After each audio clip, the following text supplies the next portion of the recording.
Do you remember Bone Steel when it was so had so much violence and stuff in it?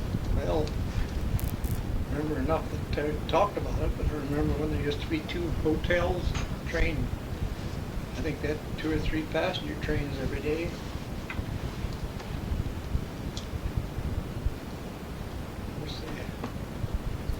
First they had saloons too. Bonesteel was a pretty good sized town. We didn't get to town very often. How far away from Bone Steel did you live? 6 miles. Was it a lot of violence and what they do? I mean, what did you mostly hear about happening in Bone Steel? Well, we used to have a lot of poker games, and of course that made trouble.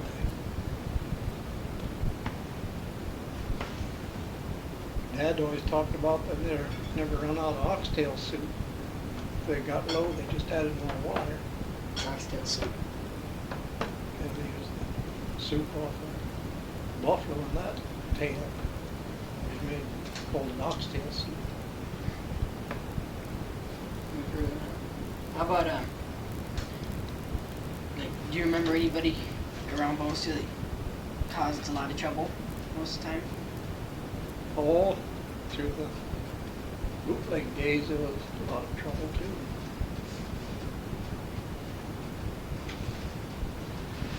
Like I say, we didn't get around Don't you much. remember when they dug up those bodies and posted them And they done that when they put the sewer system in. So it must have been pretty wild sometime. Were there shootings? They shoot Yep. people? Or? One time, I guess, a bunch of people got together and run the outlaws out of town. Yeah, do you remember about that? I don't remember about it. I remember folks talking about I guess what I heard is they chased him all the way to get us.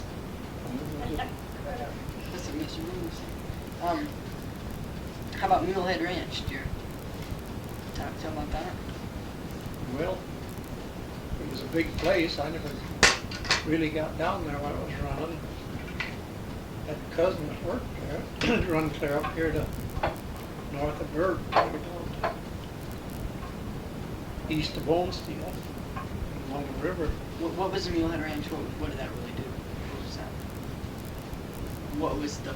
What was the function of the Mulehead Ranch? Cattle. Run a lot of cattle out there, and then they lost them with a whole bunch one time with anthrax. Got about broke. And they kind of got to going again, but they finally sold out. Well, you remember out of what, not to go.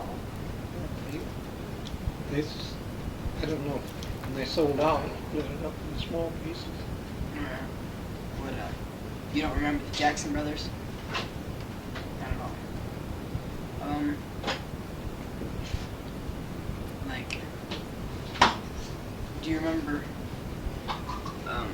many Indians around Bone Steel? Like, hear of any Indians? Chiefs? Yeah, just anything happening around Bone Steel. Swift Bear, Swift Bear? You remember him? oh yeah, he only lived about a mile and a half from us. Really? What do you remember about him? He used to be.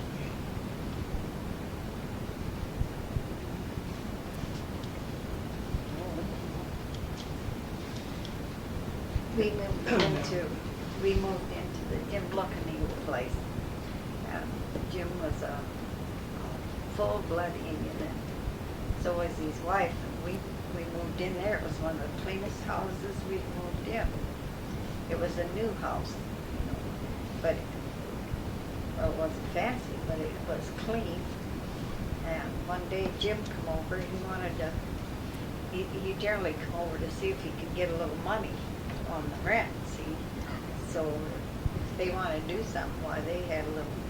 And it seemed like they picked the 4th of July or some holiday like that they needed some money. You know, so I used to get a little perturbed because we have to divide up with him. So he did. And his wife came along and she kept walking around the house and looking in the windows. Well, first it bothered me. She couldn't talk any English at all. Well, neither could Jim, because he had an interpreter. Oh, yeah. Yeah, Jim always had his interpreter. So then, the interpreter said all that she wanted to do was come in and look and see how we had it fixed up inside. What, Jim didn't, Looking Evil didn't let her come in, or? No, he wouldn't have cared, but like we said, he didn't talk English, so the interpreter said she just wants to see the house, because I couldn't figure out what in the world she was doing. And then, but it was before that, when they lived up there, wasn't it, Daddy, that if you had a pig die, Oh, yeah. if a pig would die and they'd take it out in the field or someplace, that night I there was don't know a... if Jim ever done that. I don't know either. Some of the Indians did. And then there'd be a light on the porch, and all the Indians knew they were going to have a big feast. That was the sign of a big feast. So, I mean, Really got a crowd around if somebody butchered. Next morning, when the yard would be plumb full of teams of wagons. they all knew when there was something going on, something to eat. And then, Otherwise, we never had no trouble with the Indians. no, I was never afraid of Indians after that Mrs. Looking Eagle come in that day and looked around, and she nodded her head, yes, and that was fine, so. She and- liked how you did it, man. Well, after that, I wasn't afraid of Indians. I never did. How about, Swift Bear lived pretty close to you, huh? We lived close to our place, yeah. But he was quite a little down at down on the pond over there. And then they moved it up to Lonsdale. Indian agency goes down on the pond. Oh, when we wanted to rent from an Indian, then you had to go to Rosebud, to the Indian agency. Well, it was down north of St. Charles there, about every Tuesday. If you didn't have too much business, you could do it then. But was the Swift Bear guy, was he a nice guy, or did he talk much? Well, kind of depended on if he was drinking or not. He was pretty good if he wasn't drinking. But we had some real good Indians. We had the Uriah Caines, when we were in the store in St. Charles, Uriah Cain and his wife, John Hooley Pop and his wife, and there was a Peter T. Crowhead. He was a little different. He just didn't have any money between checks, you know, and he wanted to charge his groceries. Well, we did that a couple times, but we had an awful lot of trouble collecting, so we kind of quit that. And then we had a Dale Keene and his wife Elmer that came to the store, and Ed Godfrey. Ed Godfrey, and Elmer told me about what the Indians done Decoration Day. We couldn't figure out. They came in and they bought cookies, everything's sweet. And so I said to her, you know, what do you do? Have a supper or get together, you know? And she said, no, that's what we put out in the cemetery instead of flowers. They put all those cookies and sweet stuff out there. And that night then, they'd have a big party and eat the cookies and things. But she said that's what it was. They didn't put flowers out, they put the cookies and things. But the Indians, even at that day, if they worked for you, as soon as they got some money, they may not come back until they was needing more money. Some of them was good help. How about, that Swift Bear drank quite a bit? Well, he could get a hold of it. He drank a lot of lemon extract just for alcohol that was in it. lemon extract like a, vanilla. oh, okay. And some vanillas had the alcohol in them, and they drank that too. But otherwise, he was a pretty good, nice guy. Oh, yeah. Most of them were, the women made lots of quilts in those days. And they'd trade them, trade them for chicken, or they might trade them or sell them for money, but little or nothing. There was some beautiful quilts made and sold, and He done a lot of traded. bead work. Yeah, did a lot of good work.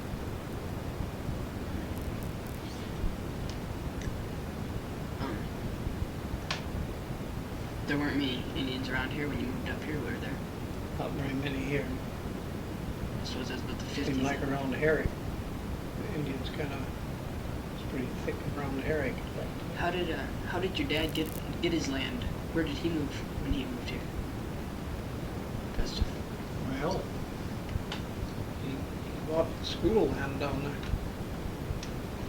He homesteaded up north of Gregory, and then he didn't like it up there because he couldn't get water. So he sold that. He went down and bought school land down Rockwall still?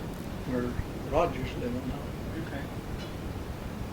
I was the first one born in that place. So you weren't in a land rush or anything around there? The land rush was before that. Do you remember anything about the land rush? Just what they told me about.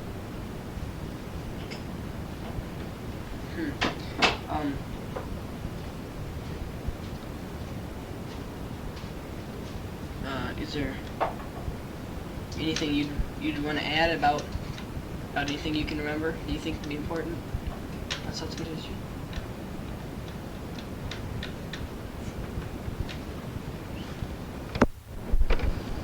During the Dirty 30s, did it affect the livestock and animals around here? Well, run out of feed for cattle. The government paid around $20 for a cow and a calf. They took them out and buried them, shot them and buried them. Was that a fair price back then? That's all you could get for them. And then Why did they shoot them and bury them? There had to be a reason. no use for the meat. Oh. Then They did they dig? they used to dress some of them out. We got meat, but then you couldn't keep it. We didn't have no refrigerators. What we could can before it spoiled. That's what we had. And they shipped in some hay. We'd get a bale or two of hay sometimes. What about the dust storms? Do you remember about the dust storms? Oh, no, they was bad. Them dust storms, they blow dirt clear into the building. Houses, a lot of them windows, when you worked on them, they was full of dirt. Behind the walls. Grasshoppers, they're pretty bad. And we, I forget what year that was. Hoppers was flying so bad. You looked up at the sun. The air was just full of hoppers. Just to town one Saturday night. You come down to the street lights. There wasn't very many street lights. Hoppers would really get thick on the ground below them street lights. Oh, they were just black on buildings. They just fly into the buildings or land on them. They didn't want to leave your coat hanging on a post. They'd do that. So pretty much there's nothing growing, huh? No. Not very much. We had a lot of Russian thistles in those days. And they'd blow into the fences with didn't some people feed thistles for hay? Yeah, we got to cut the thistle, No. use it for hay. And so, and then the ditches would just fill with dirt, fence lines.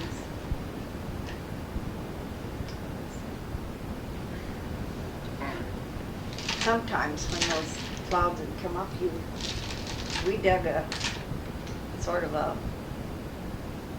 well, like a cave. We never finished it out, really, did we? But we would go out and go into that cave. You just never knew what was in that. Had that cave for drinking water, we had to haul it and we put it down there, keep it as cool as we could.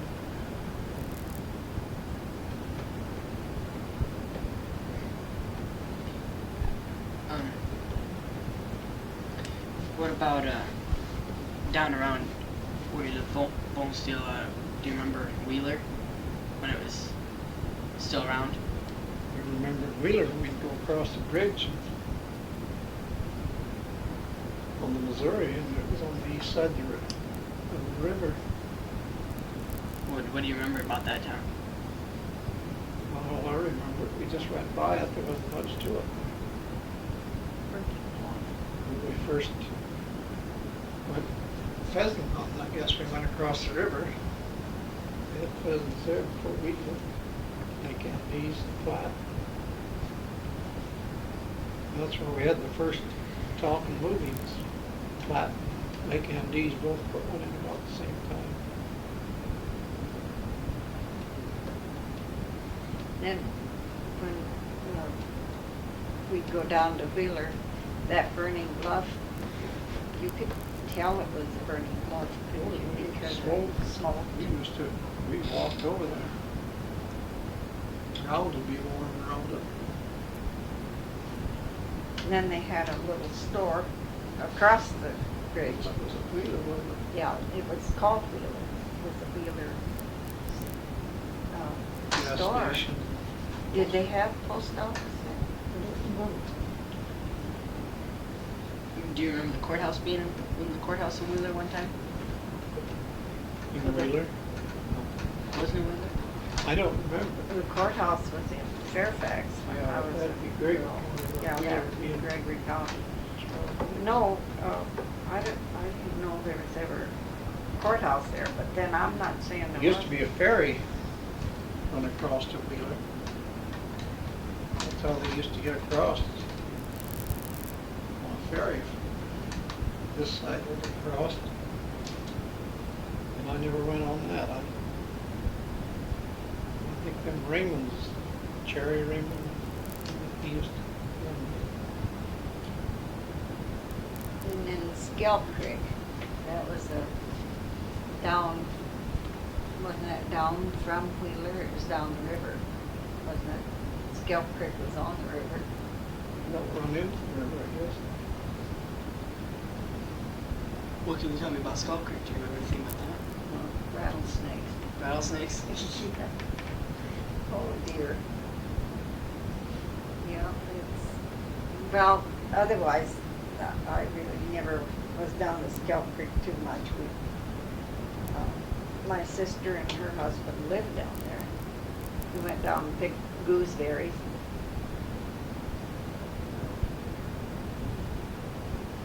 Outside of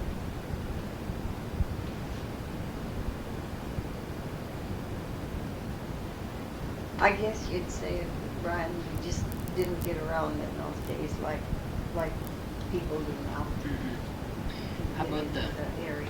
what do you remember about the courthouse in Fairfax? Just what I heard. I don't even remember what year it was moved. My folks was married there. I don't know. You've lived around these areas for a long time. If you give one piece of advice to young people today, what would you tell them?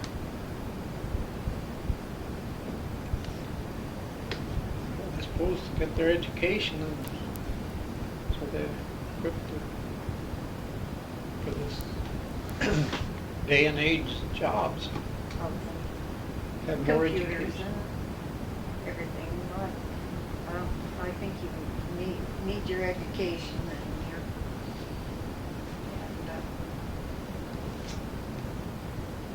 I think that where your parents have seen that you know that you have to do chores, you have to earn a living. I think that helps too.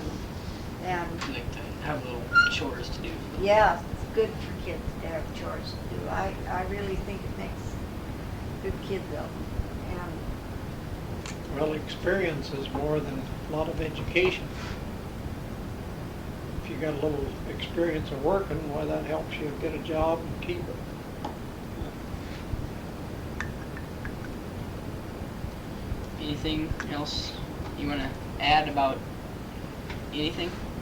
Well, one thing that I remember pretty well is when Steckman and Willoughby got in trouble over crossing land. Willoughby shot Steckman and then took his own life. What did Steckman do all the time? What did he? Well, he was ranching out north of Olmsted. is it north of Olmsted? I thought it was What did the Steckman? What did he do to make Willoughby so mad all the time? Apparently he crossed on the ground that he, instead of going around the place on the road. That's Just- all I can remember about it. Got him aggravated enough, huh? They might have had other troubles too that started it, I don't remember. Where was this at? North of Olmsted. What do you remember the year? Around what? No, I don't remember the year.